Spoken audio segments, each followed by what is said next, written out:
Hi everyone, hope you're well. So I've been away for a little bit. There were a few things I had to take care of, but I really miss you guys. I was really looking forward to coming back. So I wasn't able to make new content in the last few months, but I never stopped reading your comments. And one of the common questions you've been asking was, how do you know you're on keto if you don't measure anything? So for those of you who've been watching the channel for a while, you know that I practice keto, but I practically don't measure anything. So I don't measure my ketone level, I don't measure my blood sugar level, and I don't count macros, and I don't count calories. The only thing I track is my body weight. So it's a valid question if you go, well, Fan, if you don't measure anything, how do you even know you're on keto at all? So today I'm going to show you how I do it, and hopefully it's going to help you too. So I've been practicing keto way of eating for over 4 years now. It was back in 2017 I started this venture. So from the start, I made a conscious decision not to measure anything, or at least minimizing the things I have to do in order to stay on this way of eating. So from the beginning, the only thing I tracked was my body weight. And it was relatively easy, no hassle, and it gave me pretty good indication on how I'm doing.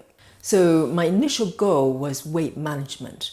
I think a lot of people, when it comes to keto, was to test the ketone level to make sure they're actually in ketosis. Fundamentally, there's nothing wrong with that because it gives you clear indication on whether your body is in ketosis. But it's something you have to do fairly frequently, and I think a lot of people do it every day. And for me, the step is a little bit intrusive because you do have to put the test strip through your urine.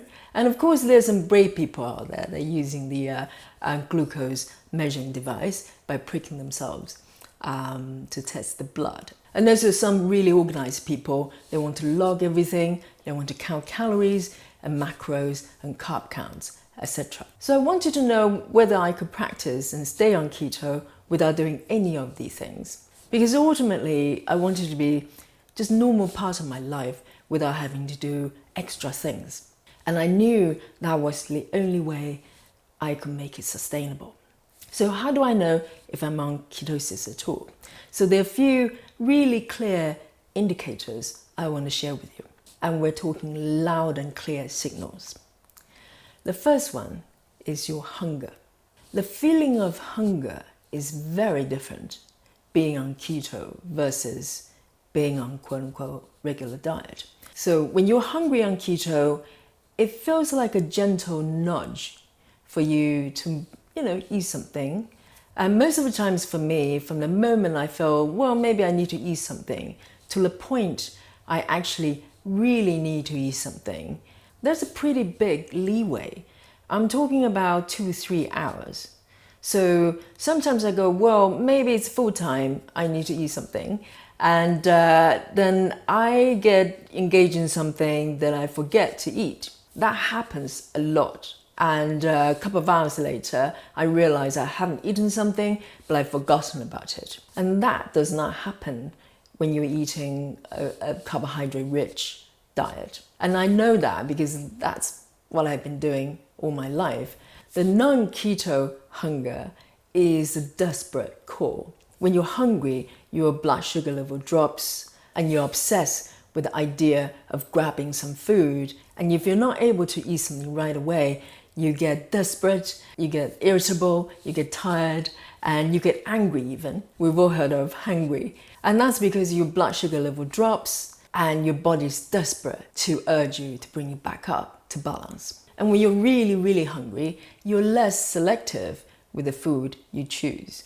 And that's when we get into trouble. We eat something that we later regret because it just doesn't serve our body. And that happens all the time. So that was the most sort of strongest changes that I noticed when I went on keto, is that hunger is no big deal. And it's no big deal because your body have access to food storage in your body. So being in ketosis, essentially what your body does is it switches the fuel source from glucose to ketones. And ketone is derived from fat. And your body does not make distinction between the fat that you take in via food or your body fat.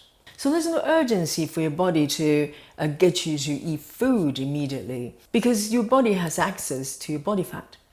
And I don't care how slim you are, if you're a healthy, slim person, you still carry enough body fat to last you for several days. So your body is in a much more relaxed state. If there's no food coming in immediately, it just goes to your body fat and burn it.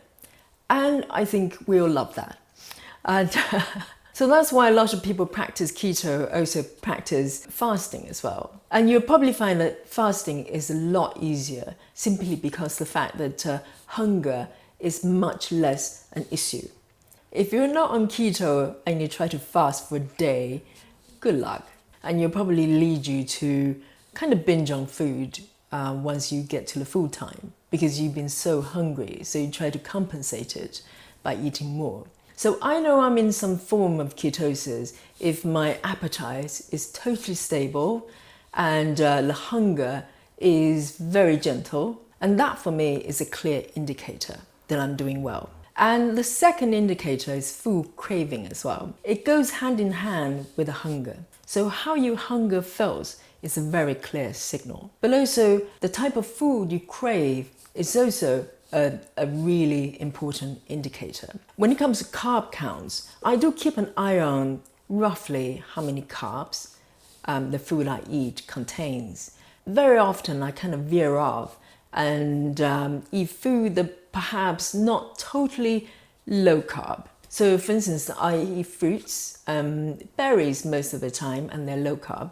But I also eat nutrients and plums from time to time. So they may not be considered completely keto. I eat them from time to time and I monitor how my body feels. So I generally eat low carb, keto friendly food. So that's the food choices. But I don't count carbs. I don't weigh them and I don't keep track of them. I just listen to my body and allow my body to guide me. So if I start to crave for food, for instance, rich in carbohydrate, if I start to crave for bread, for instance, which I have to say has not happened in over 4 years and is borderline miracle. And I think simply because my body does not need it. Therefore, there's no reason to crave for it. So I pay attention to the food I'm craving. So if I'm starting to crave for something that's non-keto, for instance, something that's sugary or rich in carbohydrate, I know I need to rein back the carb counts. Maybe I cut off some fruits. So instead of having an arbitrary number for carb counts, and I see people having sort of numbers around, for me it doesn't make a lot of sense because we're built differently. So we have different tolerance to carbohydrate, so to speak. It's not the number of carbs that counts necessarily. Obviously you want to bring it down because it's a low carb diet. But the question is how low is the right level for you? And that's for you to find out. And the only way you can find out is through experimenting. Well, luckily we eat every day, so there's plenty of experiments we can do. I find my body doesn't like certain food, even though they're low carb and keto friendly. They make me feel sluggish or maybe bloated or, not feeling well.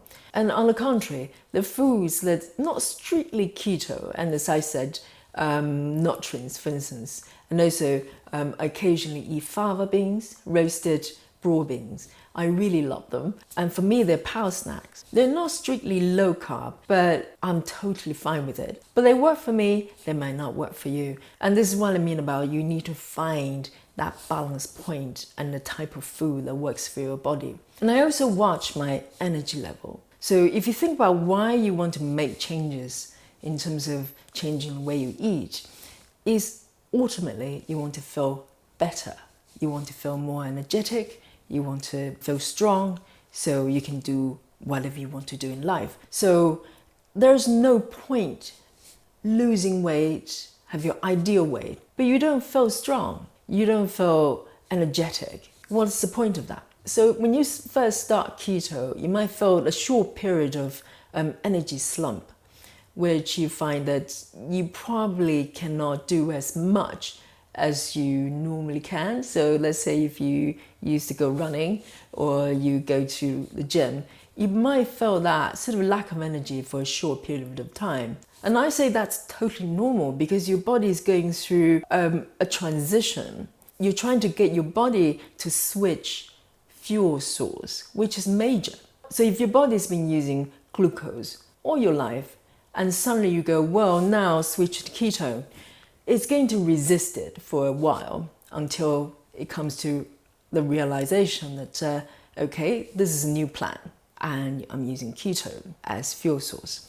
That takes time, and that's called fat adaptation. So you probably feel that drop of energy level initially for maybe a few weeks, but once your body is getting used to it, you should feel a surge of energy coming through because, first of all, your body is less burdened. Because previously, when you're eating a lot of carbohydrate, it probably takes your body a lot of energy dedicated to digesting those foods. Particularly with processed food, it puts a lot of burden on your digestive system.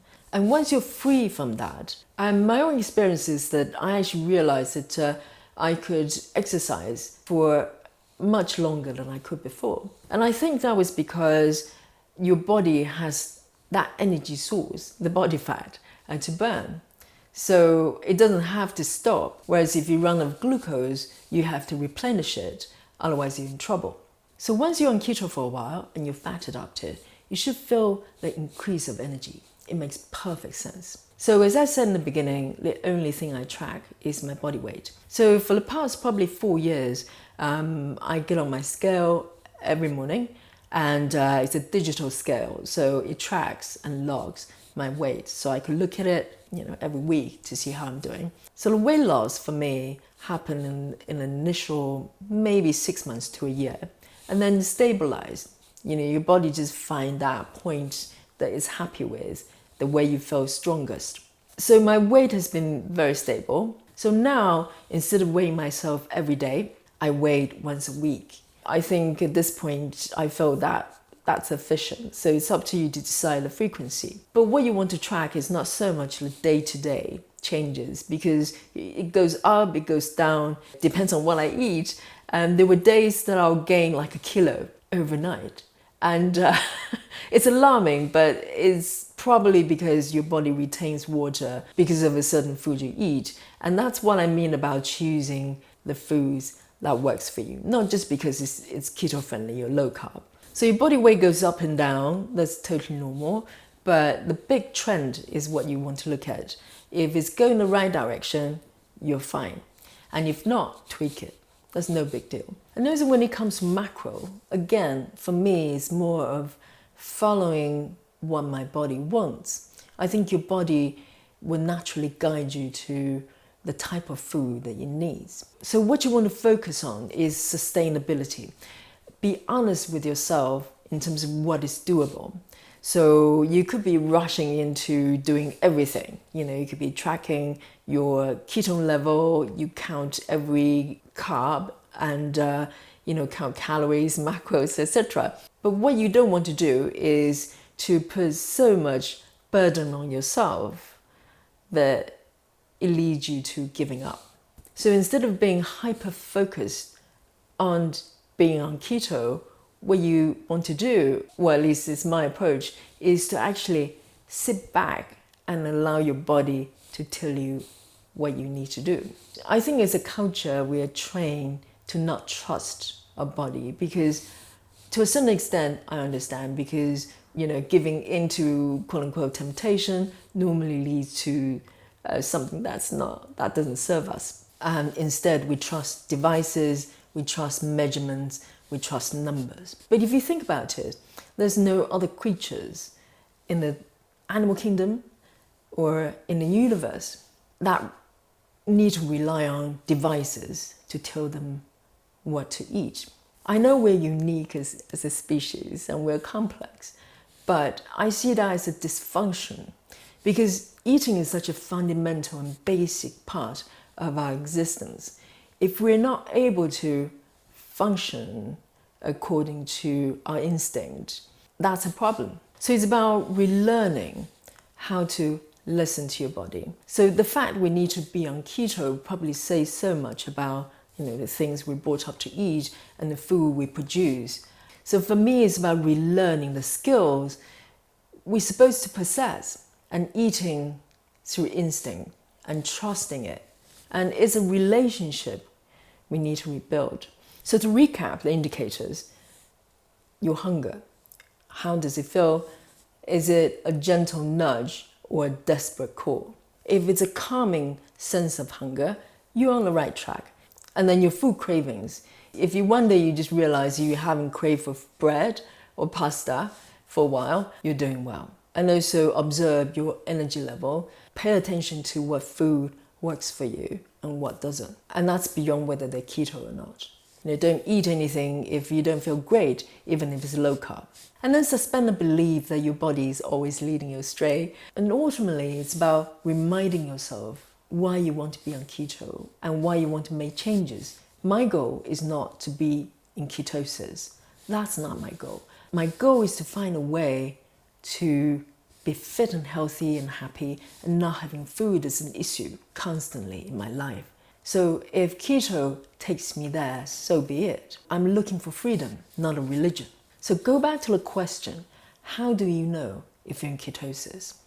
So my answer would be, if I'm doing as well as I am, when food is no longer an issue in my life, and I maintain my weight, I have a lot of energy. I think I'm in some form of ketosis, but how deep, I have no idea. And frankly, I don't care, because it doesn't matter. So it's about focusing on the real goal. As I remember, there was a Buddhist monk said, the finger that points to the moon is not a moon. So what it says is not to get lost in the practice itself. Ultimately, what you're trying to get to is that destination. And the rest is the mean to an end. And how you get there, you need to find your way. But there's no one way. So what I've been sharing is my way, and it may or may not be your way. So harness the tools, understanding the tools, but not to get lost in the format itself. So this is how I practice keto, and hopefully it's been useful to you. So thanks for hanging out with me today, and thanks for watching. I'll see you next time. Very soon, I hope. Thank you.